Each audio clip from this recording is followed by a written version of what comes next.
여러분, 혹시 도파민 디톡스 해보셨나요?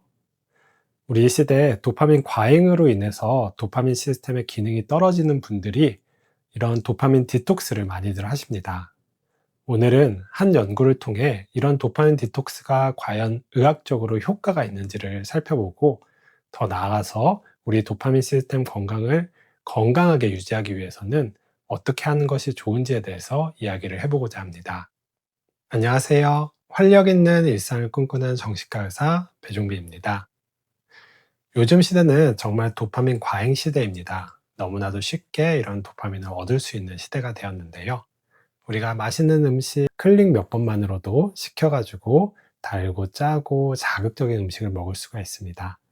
또한 요새는 스마트폰이 보급이 되면서 너무나도 쉽게 우리가 평상시 일상에서는 볼 수 없는 장면, 자극들을 접할 수 있는 시대가 되었습니다.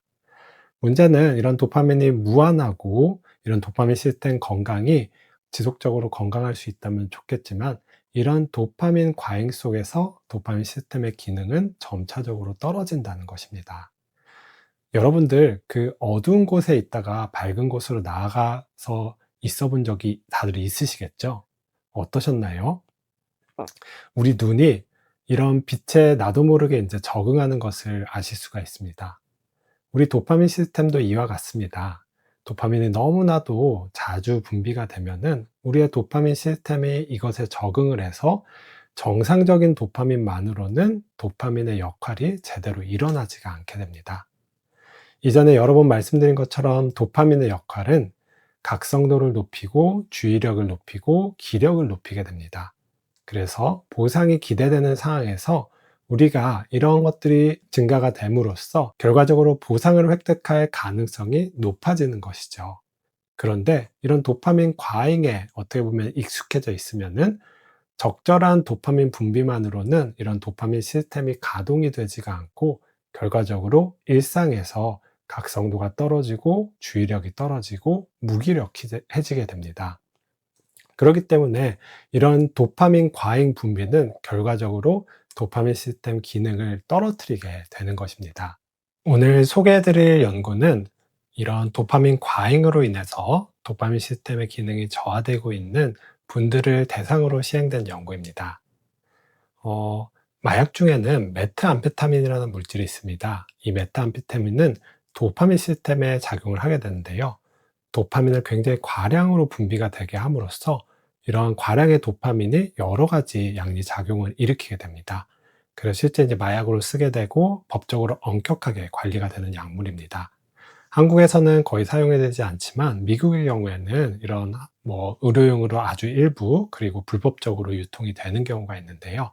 이 메타암페타민에 지속적으로 노출이 되면은 도파민 시스템의 기능이 크게 떨어지게 됩니다.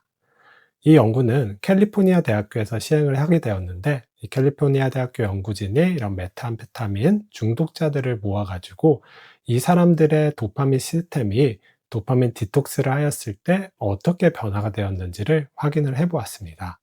많은 분들이 도파민 디톡스, 즉 도파민을 과잉으로 분비되는 원인을 제거를 하면은 도파민 시스템의 기능이 회복이 될 거라고 기대를 할 것입니다. 그런데 연구 결과는 어떻게 보면 달랐습니다.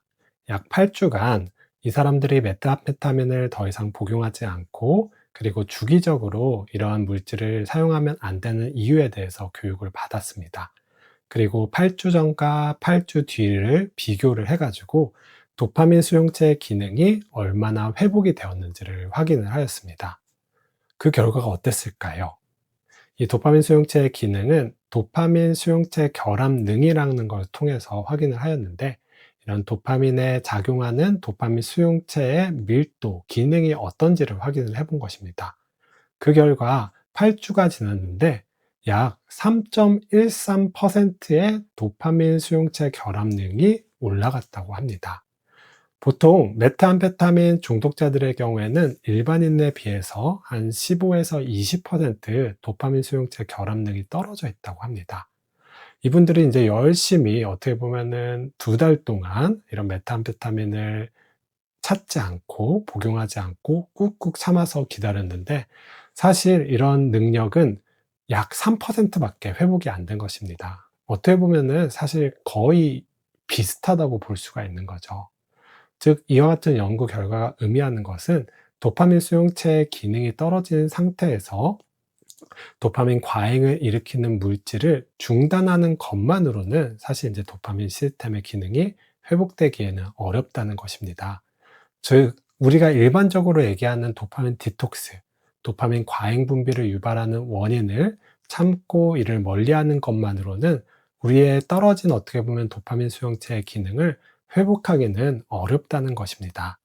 물론 이 결과를 모든 곳에 다 적용하기는 어려울 것입니다. 왜냐하면 메탄베타민 중독자들은 굉장히 특이한 군입니다. 이 메탄베타민은 굉장한 물질로서 어떻게 보면은 이런 도파민 시스템을 저하시키고 파괴하는 물질에 가깝게 되는데요. 그렇기 때문에 우리가 일상에서 접하는 어떻게 보면 맛있는 음식, 그리고 어떻게 보면은 이런 자극적인 것만으로 메탄페타민만큼 도파민 시스템이 떨어지지는 않을 것이기 때문입니다. 그럼에도 불구하고 이 연구는 이런 도파민 시스템의 기능이 떨어지게 되면은 일반적인 어떻게 보면은 그 원인을 제거하는 것만으로는 회복이 쉽지 않다는 결과를 보여주기 때문에 어떻게 보면 우리가 참고할 만한 의의가 있다고 생각을 합니다. 해당 연구는 단지 어떻게 보면은 메탄페타민 중독자들을 관찰하는 것에만 그치지 않고 또 다른 개입을 시도를 했습니다. 다른 것은 어떤 거냐면은 이분들에게 주 3회 1시간씩 운동을 한번 시켜본 것입니다.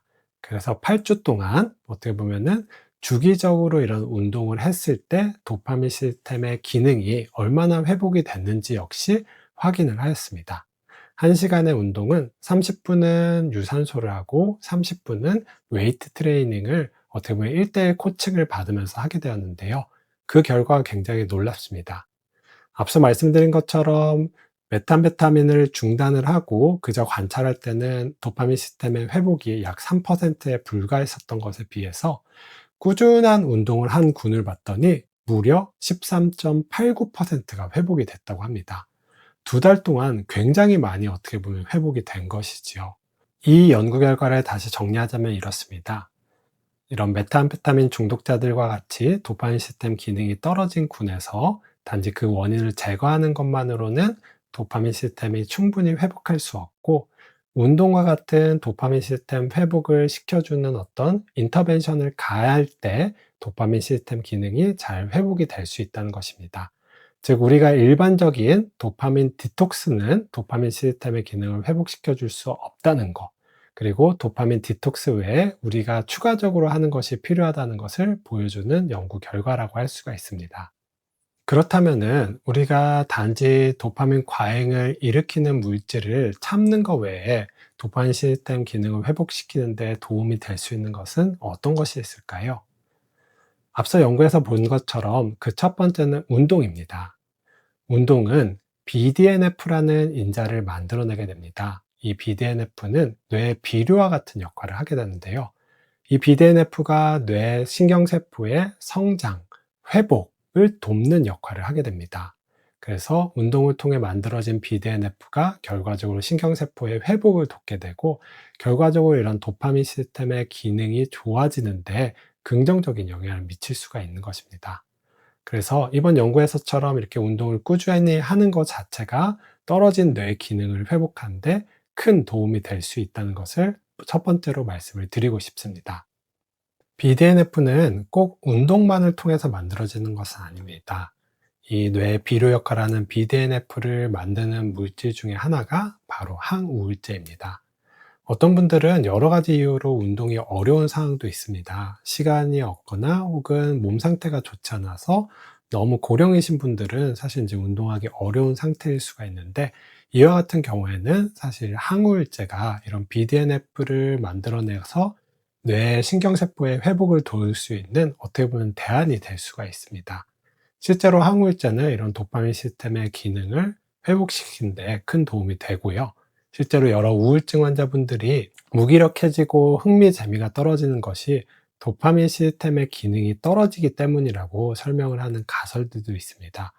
이분들이 항우울제를 복용을 하면은 다시 기력이 생기고 흥미와 재미를 회복되는 기전 중에 하나가 이런 BDNF를 통해서 도파민 시스템이 회복이 됨으로써 어떻게 보면은 이전에 건강했었던 모습을 찾는 것이 그 기전이라고 할 수가 있습니다. 그래서 두 번째는 혹시라도 이제 운동이라든지 이런 것들이 어려우신 분들의 경우에는 항우울제를 복용을 하는 것이 뇌 회복, 도파민 시스템 기능의 회복에 큰 도움이 될 수가 있습니다. 세 번째는 건강한 식단입니다. 갑자기 이런 음식 얘기가 나와서 어떻게 보면 조금 뚱딴지 같이 느껴질 수가 있는데, 우리 몸의 모든 세포들은 적절한 영양이 정말 중요합니다. 신경세포 역시 마찬가지고요. 신경세포가 회복하고 그 기능을 회복하기 위해서는 잘 어떻게 보면 균형 잡힌 음식을 먹는 것이 필요하게 됩니다. 우리가 이제 포도당 같이 단 것들, 이런 것들만을 먹어서는 신경세포가 회복이 되기는 어렵습니다. 그렇기 때문에 신경세포에 도움이 될 만한 어떻게 보면 이런 단백질, 그리고 뭐 여러 가지 이제 지방이라든지 비타민 이런 것들도 함께 잘 복용을 해야지 신경세포가 정상적인 기능을 회복을 할 수가 있습니다. 또한 인슐린 민감성도 중요한 이슈 중에 하나입니다. 인슐린 민감도가 올라갈수록 도파민 시스템의 민감도는 좋아진다고 합니다. 그리고 이런 인슐린 민감성을 높여줄 수 있는 중요한 것 중에 하나가 바로 식단이죠. 우리가 단 것만 계속 먹게 되면은 오히려 인슐린 민감도는 떨어지게 되고, 이에 반해서 건강한 식단을 하고 이런 단 거, 간식류를 피하게 되면은 도파민 시스템의 기능은 회복이 될 수가 있는 것입니다.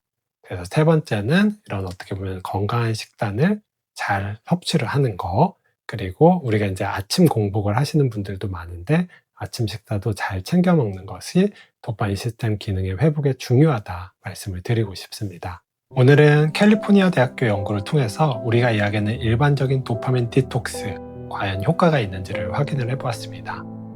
그렇다고 해서 이런 도파민 디톡스가 정말 의미가 없는 것은 아니라고 생각을 합니다. 우리가 어떤 원인이 해결되지 않은 상황에서 어떤 치료를 하는 것은 사실 큰 도움이 되지가 않습니다. 즉, 우리 도파민 과잉을 일으키는 도파민 시스템 기능을 떨어뜨리는 원인이 그대로인 상황에서 어떤 치료라든지 이게 나아질 수 있는 방법을 해봤자 도움이 되지 않기 때문입니다. 결과적으로 도파민 디톡스는 정말 중요합니다. 도파민 시스템 기능 회복의 전제 조건이라고 할 수가 있고요. 하지만 그렇다고 이 도파민 시스템의 회복에 도파민 디톡스만으로 되는 것은 아니라는 것을 오늘 꼭 기억을 해주셨으면 좋겠습니다. 그래서 나의 도파민 시스템이 회복이 되기 위해서는 도파민 디톡스에 더해서 운동이나 항우울제나 건강한 식이와 같은 효과적인 방법들을 함께하는 것이 꼭 필요하다는 것을 말씀을 드리고 싶습니다. 오늘 영상을 통해서 여러분들이 도파민 시스템 그리고 이런 도파민 시스템의 회복에 대해서 한층 더 깊이 이해할 수 있는 시간이 되었으면 좋겠습니다. 이를 통해서 여러분들이 건강한 도파민 시스템을 가지게 되고 더 활력 있는 일상을 누릴 수 있으면 좋겠습니다. 오늘도 여기까지 시청해주신 여러분들께 감사드리며 저는 배종민이었습니다.